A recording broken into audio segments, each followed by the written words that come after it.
Xayrlı gün oquşlar. Aldağı onlayn dərsdə bütün ko'rsatkichli daraja bilan tanışdıq. Hozir alarning o'zliklarini qarab o'tdik. 7-chi sinf algebra kursunda natural ko'rsatkichli darajalarning o'zliklarini o'rgangan edik. Ol o'zliklar bilasan endi bütün ko'rsatkichli darajalar ishindadiriz. Albatta, darajaning negizi 0 ga tegiz bo'lmaganda. O'zliklarni qarab ketdik.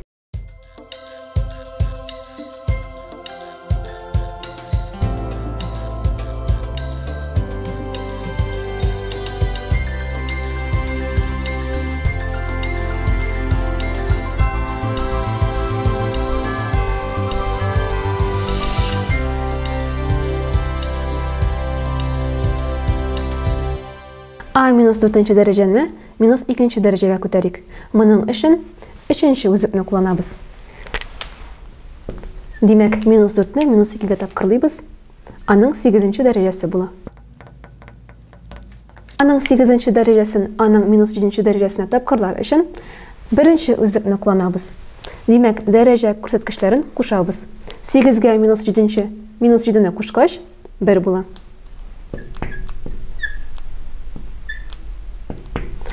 Aning birinchi darajasini aning 6-chi darajasini bo'lir uchun ikkinchi o'zlikni qo'llanamiz.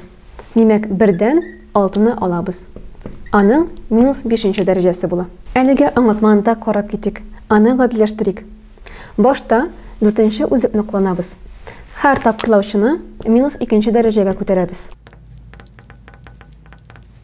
2 ning -2 darajasi u 1 bo'lingan 2 ning kvadrati yoki 1 bo'lingan 4. Hozir 3-chi o'zlikni qo'llanamiz.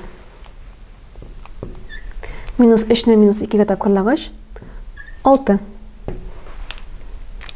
Demak, aliga anlatmaning ravishini o'zgartdik.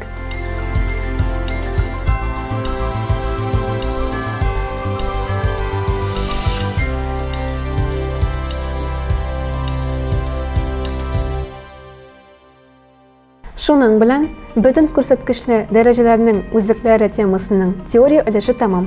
Misollar qarar uchun praktik ilishga ko'shik.